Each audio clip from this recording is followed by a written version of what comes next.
نحمده ونصلي على رسوله الكريم اما بعد فاعوذ بالله من الشيطان الرجيم بسم الله الرحمن الرحيم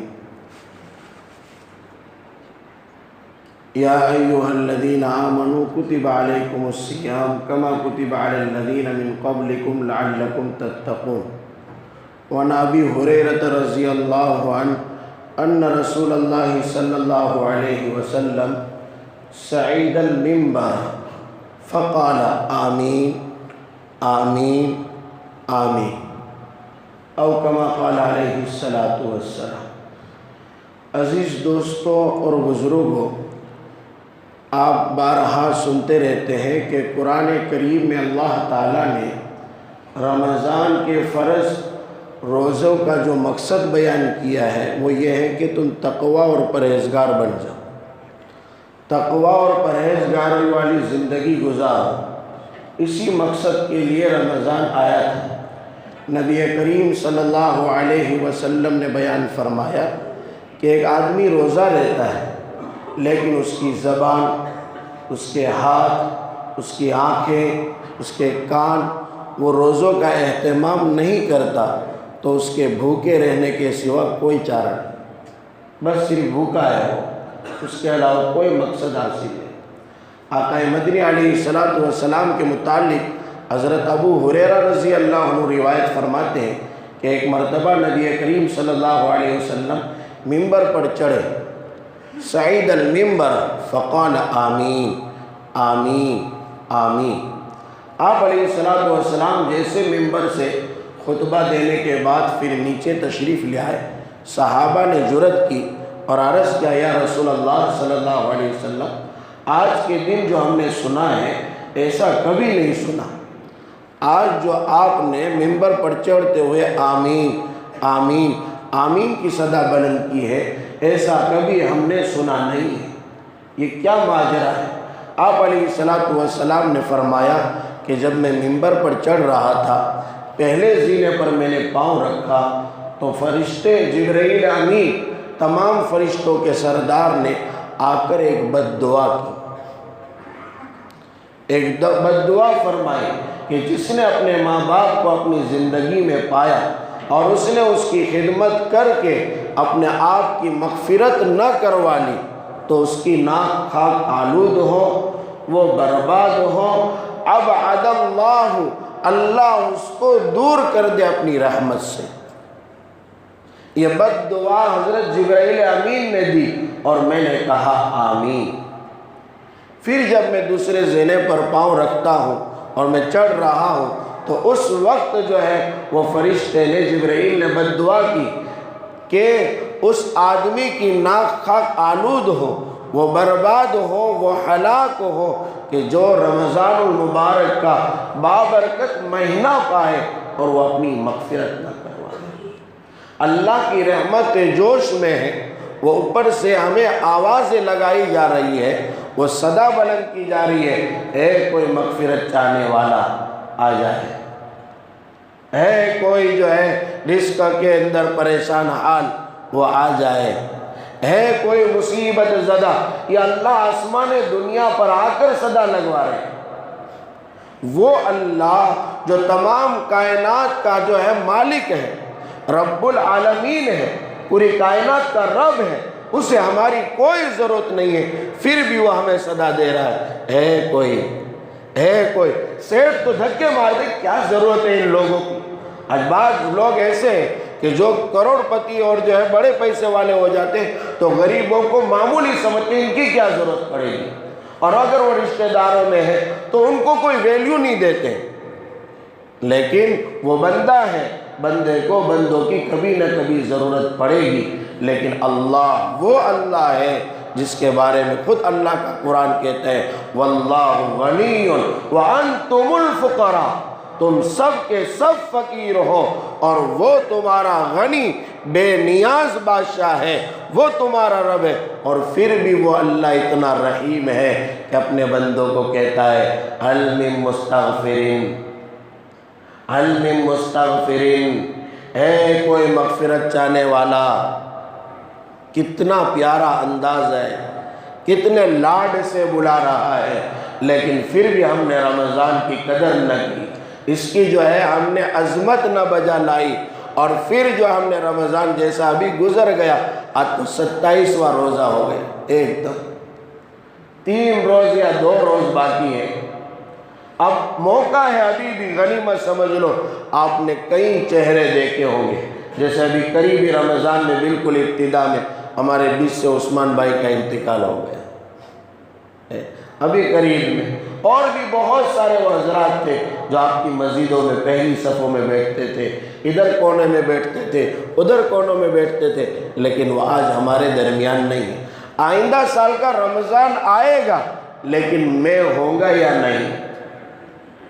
آپ ہر رمضان کی ایک جمعہ میں مجھے موقع دیتے ہیں اور مولانا پیار سے مجھے بلاتے ہیں، لیکن ایک رمضان ایسا ضرور آئے گا کہ میں نہیں ہوں گا۔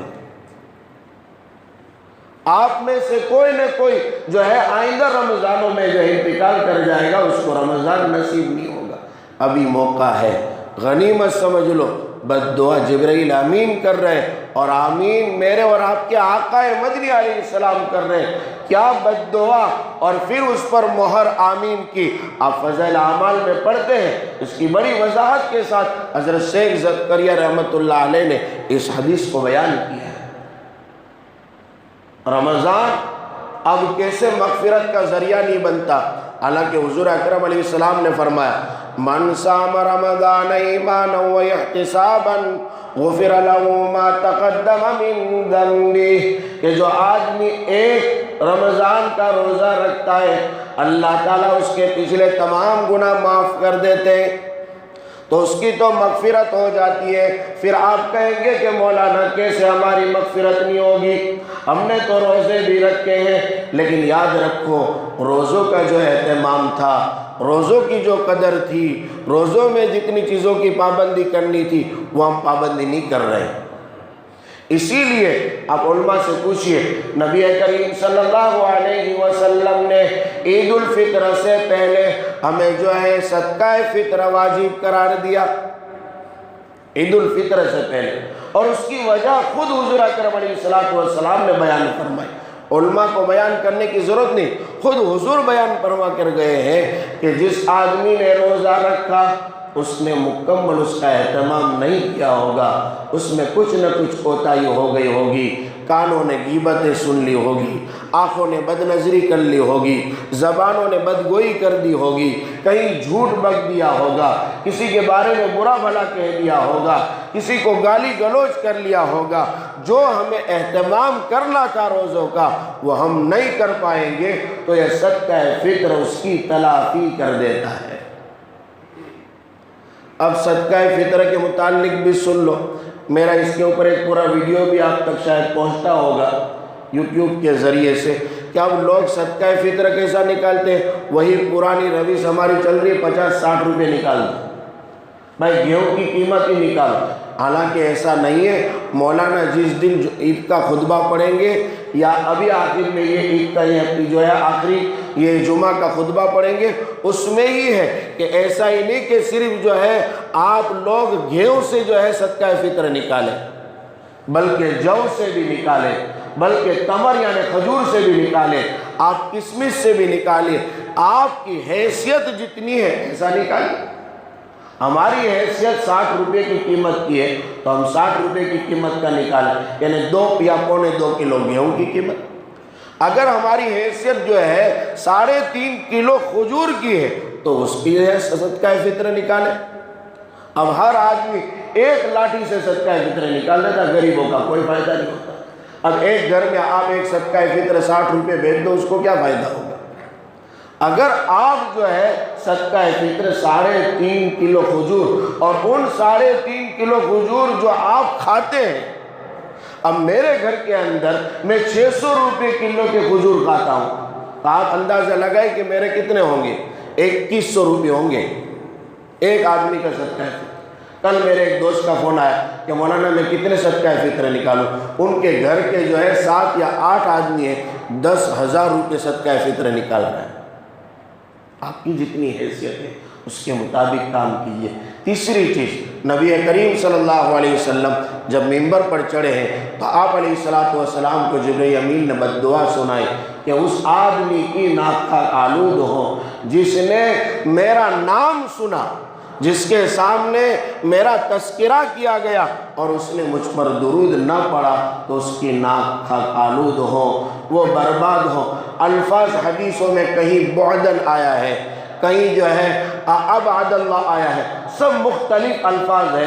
آپ نے جو فضائل اعمال پڑھی ہے اس کے اندر یہ آتا ہے کہ اس کی ناک خاک آلود ہو، ورنہ دوسرے جو الفاظ ہیں آپ نے وہ پڑھے نہیں ہیں۔ یہاں تک فرمایا کہ وہ مات دخل النار۔ اللہ اکبر۔ میں جو روایت پڑھ کے آیا ہوں اس روایت میں کہ جس آدمی کے سامنے حضور کا نام لیا جائے اور وہ درود نہ پڑھے پھر وہ مر جائے، دخل النار، وہ جہنم میں چلا گیا، وہ جہنم میں۔ یہ تینوں چیزوں پر جس کے ماں باپ ملے اور اس کی خدمت کر کے مغفرت نہ کروا سکا، مات دخل النار۔ جس نے رمضان کا مہینہ پایا مغفرت نہیں کروا سکا، مات دخل النار۔ جس کے سامنے حضور کا نام لیا گیا اس نے درود نہیں پڑھا، مات دخل النار۔ تینوں چیزوں میں اس کو جو ہے موت آ گئی اور توبہ کیے بغیر مر گیا تو وہ جہنم میں داخل ہوگا۔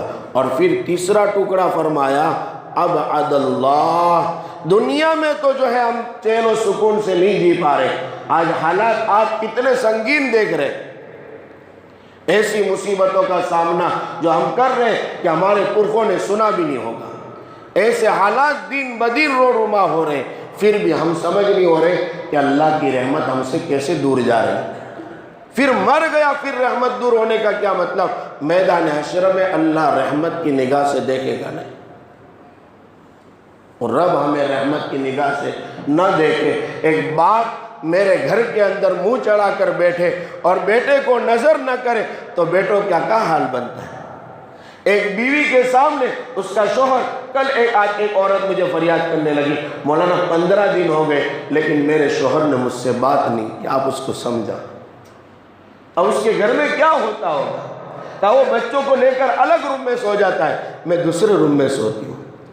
اس کے باپ نے اس لیے تجھے الوداع کر کے دیا تھا، تیرے گھر پہنچایا تھا کہ تو اس سے الگ تھلگ رہنے لگے۔ 15 روز ہو گئے اور مجھ سے بات نہیں کر رہا ہے، اب اس عورت کا کیا حال بنتا ہوگا؟ اب یہ عورتوں کے اور جو اس دیواجی زندگی کے جو حالات سامنے آ رہے، اللہ کی پناہ۔ اس لیے میرے بھائیوں، سمجھو سمجھو، ابھی وقت ہے، اس کو غنیمت جانو، ورنہ اللہ کے نبی علیہ السلام کے سامنے بد دعا ہوئی ہے، اور اب عد اللہ کے الفاظ ہے، اللہ رحمت سے دور کر رہا ہے۔ ہم رو رہے، چیخ رہے، چلا رہے، ہماری فریاد کو سننے والا نہیں۔ ہمارے اوپر کیسے حالات ہیں، سب مجمع رو رہا ہے، 27ویں سب گئی، آپ داڑے مار مار کے روئے، لیکن سننے والا کون ہے؟ ہمارا کوئی فریاد نہیں سن رہا ہے ہماری، بس اللہ ہے۔ ایک اللہ سے لو لگا لو، اس سے اپنے تعلق جوڑ لو، اس کو جو ہے اپنا رب بنا لو اور اسی کی مان کر زندگی گزار۔ خدا کی قسم، دنیا کی کوئی چیز تمہیں نقصان نہیں پہنچا سکتی۔ اور تقوی کا مہینہ ہے، من یتق اللہ یجعل لہ مخرجا۔ اللہ فرماتے ہیں کہ جو ہے جس نے تقوی اختیار کر دیا، دنیا کے کتنے بھی سنگین حالات ہوں گے ہم ان کے لیے راہیں نکال دیں گے۔ ابھی ایک آدمی مجھے ملا بھی، میں نے ویراول میں بیان دیا تھا تو وہاں کچھ آدمی نے مجھے پیسہ بھی دیا، اس کے گھر پہنچایا میں نے۔ وہ آدمی کے گھر کا یہ حال تھا کہ افطاری کرنے کے لیے دوسرے کے گھر پہ جانا پڑ رہا تھا، یہ حالت نوبت آ گئی۔ اور اللہ کیا کہتا ہے کہ من یتق اللہ یجعل لہ مخرجا ویرزقہ من حیث لا یحتسب، کہ تو تقوی اختیار کر لے، ایسی جگہ سے رزق دوں گا کہ تیرا دماغ، تیرا گمان، تیرا ذہن بھی وہاں نہیں جا سکتا۔ لیکن ہم ہیں کہ اپنی من مانی چلا رہے ہیں۔ اللہ تعالیٰ مجھے، آپ کو اور امت کے ایک ایک فرد کو دین کی صحیح باتوں پر عمل کرنے کی توفیق عنایت فرمائے۔ چند دن رمضان کے باقی رہ گئے، اس کی قدر کرنے کی توفیق عنایت فرمائے۔ ان راتوں کو بھی غنیمت سمجھے اور ان گھڑیوں کو بھی غنیمت جانے۔ ایسے موقع بار بار ہاتھ میں نہیں آتے ہیں. جیسے آپ کے یہاں علم کا سیزن ہوتا ہے، ابھی آم کا سیزن آئے گا، ہمارے یہاں مچھلی کا سیزن ہوتا ہے، جن میں 60 لوگوں کو کھانے کی فرصت نہیں ہوتی. وہ کھانے کو بھی آگے پیچھے کر دیتے، سیزن پر زیادہ توجہ دیتے. آج 3 دن باقی ہے. آپ افطار کے وقت، سحری کے وقت، رات میں آپ جتنا ہو سکے لو لگائیں، اور ہو سکے تو بندہ ناچیز کو بھی اپنی دعاؤں میں یاد کریں. وآخر دعوانا الحمدللہ رب العالمین. سنتوں سے فارغ ہو جائیں.